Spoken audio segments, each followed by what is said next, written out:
મેં સાધુ બાબાની દિવસ રાત સેવા કરી એટલે બાબાએ આશીર્વાદમાં મને એવું આપ્યું કે મારા અરમાન ખુશ થઈ ગયા.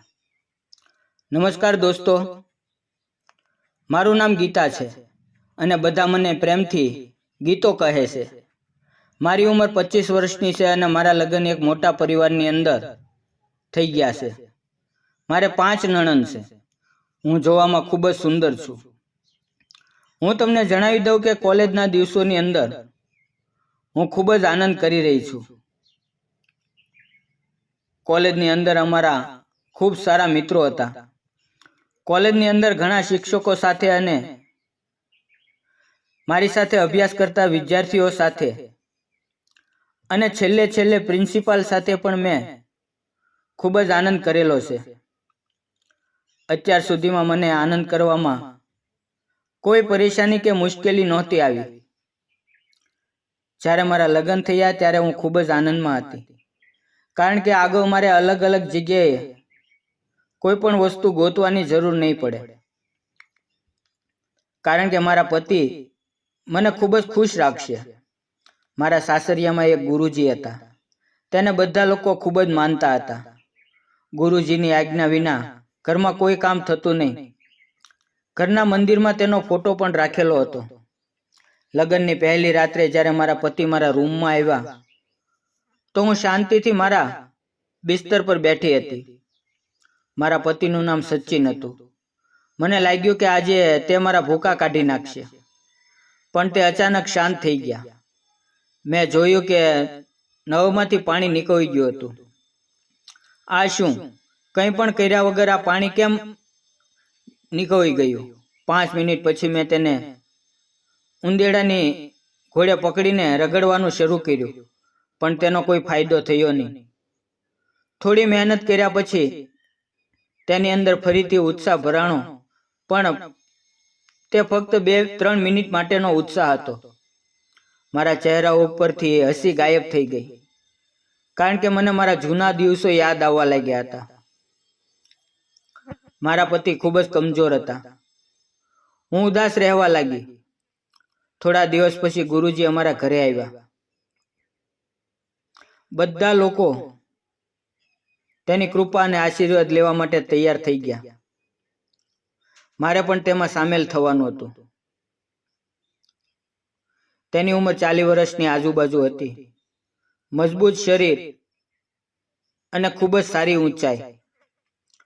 તેણે બધાને આશીર્વાદ આપ્યા અને બધાના હાલચાલ પૂછ્યા. સસુરજીએ કહ્યું કે આજકાલ આ નવી વહુ બહુ ઉદાસ રહે છે. કૃપા કરીને ગુરુજી તમે તેને આશીર્વાદ આપો. બાબાએ કહ્યું, ઠીક છે, વહુને કહો મારી સેવા કરે, હું તેને આશીર્વાદ આપીશ. હવે મારી બાબા પાસે નોકરી લાગી ગઈ. મારે જમવાનું, તેની માટે પીવાનું, કપડાં, પૂંજા, દૂધ, આવું બધું જ કામ કરવાનું હતું. મેં પણ વિચાર્યું, ચાલો જોઈએ આગળ શું થાય છે. ગુરુજી માટે ટેરેસ ઉપર ગેસ્ટ રૂમ હતો, ત્યાં તેમને રહેવાનો ઉતારો આપ્યો. તેના રૂમમાં પૂજા પાઠની તૈયારી કરી દીધી. બાબાજી જમ્યા પછી ઉપર જતા રહ્યા અને આરામ કરવા માટે એક ધોતી પહેરી લીધી. જ્યારે બાબાજી સૂવા માટે જતા રહ્યા ત્યારે મનમાં એક વિચાર આવ્યો. મેં વિચાર્યું કે આજે બાબાજીને પણ ચેક કરી લઈએ, પછી કઈ રીતે અને શું કરવું. મેં મારા મગજમાં પ્લાન બેસાડી લીધો. થોડી વાર પછી હું બાબાજીની સેવા કરવા માટે ઉપર ગઈ. મેં પણ સરસ મજાની સાડી પહેરી હતી.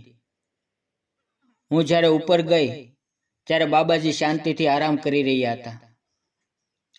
મને જોઈને બાબાજીએ ખુરશી ઉપર બેસી ગયા. મેં સાડીનો પલ્લુ મારી કમરની અંદર નાખેલો અને સાડીને ઘૂંઘટ સુધી ઉપર કરી નાખેલી અને હું નીચે જમીન સાફ કરવા લાગી. આમ સફાઈ કરતા કરતા હું બાબાજીની પાસે પહોંચી ગઈ. મને ખ્યાલ હતો કે બાબાજી મને જોઈ રહ્યા છે. હું સફાઈ કરતા કરતા તેના પગ પાસે પહોંચી ગઈ. તેના પગ નીચે જમીન ઉપર હતા. મેં બાબાજીને પગ ઊંચો કરવાનું કહ્યું. એટલે બાબાજીએ પોતાના બંને પગ ખુરશી ઉપર લઈ લીધા. પણ આ બધું કરતા કરતા બાબાજીની ધોતીનો એક ભાગ હવાની અંદર ઉડવા લાગ્યો અને મને એક વિચિત્ર વસ્તુના દર્શન થયા. હું તમને શું કહું, મારા હાથ જમીન ઉપર સફાઈ કરી રહ્યા હતા. મારું માથું નીચે હતું, પણ આંખો બાબાજીના બાબલા ઉપર હતી. અમારે બંનેની વચ્ચે 2 ફૂટનું અંતર હતું. હું ખૂબ જ પ્રેમભરી નજરથી જોઈ રહી હતી. મને લાગતું હતું કે બાબાજીને તેની જાણ નથી, પણ બાબાજીને બધી જ ખબર હતી. થોડા જ વખતમાં મેં જેના દર્શન કર્યા તે ખૂબ જ સુંદર હતું. તે નોર્મલ પોઝિશનમાં હતું અને નોર્મલ પોઝિશનમાં પણ તે ખૂબ જ સુંદર અને તંદુરસ્ત હતું. તેની નીચે એક વોલીબોલ જેવી ચીજ હતી. તે ખૂબ જ મોટી હતી અને સફાઈની વાત જ ન કરો. મેં ખૂબ જ મન લગાવીને દર્શન કર્યા. આખા રૂમની સફાઈ કર્યા પછી મેં બાબાજીને કહ્યું, હવે શું આદેશ છે બાબાજી? તેણે મને હાથનો ઈશારો કરીને બહાર જવાનું કહ્યું. હું સાડીનું પલ્લું માથા પર ઓઢીને નીચે આવી ગઈ અને મારા રૂમમાં જતી રહી. થોડી વાર પછી મારી નણંદ મારા રૂમમાં આવી અને બોલી, આજે મારો ભાઈ ઓફિસેથી દિલ્હી જવાનો છે અને તે 1 સપ્તાહ પછી આવશે અને તેણે કહ્યું છે કે તમે બાબાજીની સેવા બરાબર કરજો અને જો તમારે દિલ્હીથી કંઈ મંગાવવું હોય ને તો તેને ફોન કરી દેજો. મેં કહ્યું ઠીક છે. થોડી વાર પછી મારી નાની નણંદ પાછી મારા રૂમમાં આવી અને તે મને કહેવા લાગી, ભાભી તમે સાડી પહેરીને બાબાજીની પાસે ગયા હતા? એટલે બાબાજીને તે સારું નથી લાગ્યું. તેણે કહ્યું છે કે જો તમારે સેવા કરવી હોય ને તો તમારે પણ બાબાજીની જેમ જ કપડાં પહેરવા પડશે. તો મેં નણંદને કહ્યું, શું હું બાબાજીની જેમ ખાલી ધોતી પહેરીને આખા ઘરમાં કેમ ફરું? તો મારી નણંદે કહ્યું, તમારે નીચે આવવાનું જ ક્યાં છે?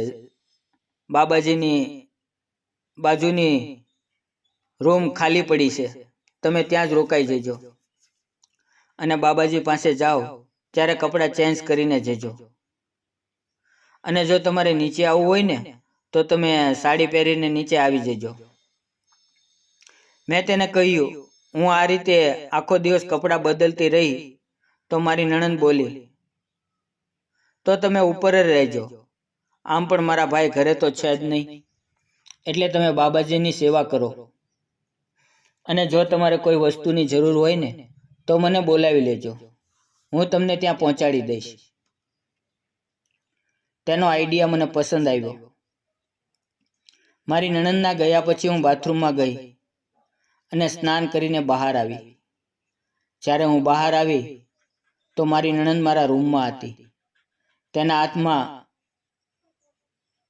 ઝાઝા ફ્રૂટ હતા અને તેણે કહ્યું, ભાભી બાબાજીને ફ્રૂટ દેવાનો સમય થઈ ગયો છે, તમે ઉપર જાઓ, તમારા કપડાં ત્યાં બાજુની રૂમમાં પડ્યા છે, તે પહેરીને બાબાજીની પાસે જજો. હું ફ્રૂટ લઈને ઉપર ગયા અને રૂમમાં જઈને મેં જોયું તો ત્યાં એક આછું વસ્ત્ર રાખેલું હતું.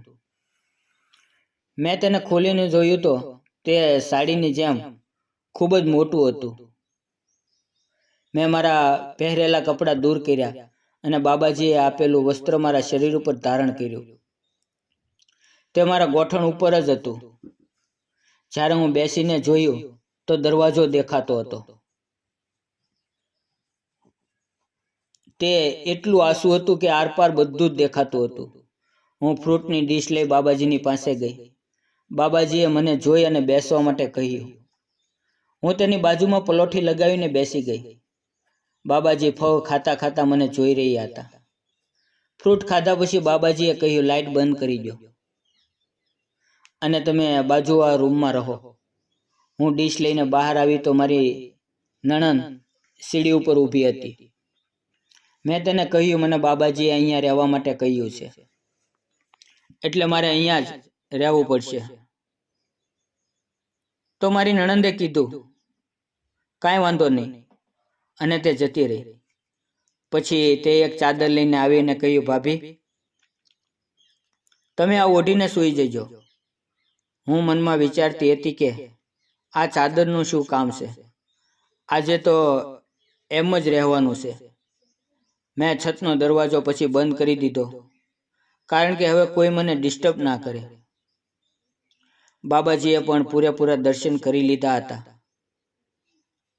હવે શું છુપાવવાનું હતું? હું બાબાજીની પાસે આવી અને તેને દૂધ આપ્યું. બાબાજીએ પણ દૂધ પીતા પીતા મારી સામે પલોઠી લગાવી દીધી. તે મારી સામે વિચિત્ર આસનમાં બેઠા હતા. મારી નજર ત્યાં જ હતી. બાબાજી નીચેથી આકાશ ઓછું કરવા માટે હું શું કરી નાખ્યું હતું? મેં દરવાજાની તરફ જોયું એટલે બાબાજીએ પોતાનું વ્યવસ્થિત કર્યું. દૂધ પીધા પછી બાબાજી આરામથી સૂઈ ગયા. હું તેની નજીક બેસી ગઈ.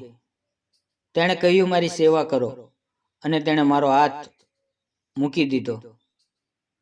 થોડી વાર પછી તેણે મને કહ્યું, દીકરી, આની ઉપર બેસી જા. તે પંખીડું ખૂબ જ ઉડવા માટેની તૈયારી કરતું હતું. હું તેની ઉપર બેસી ગઈ.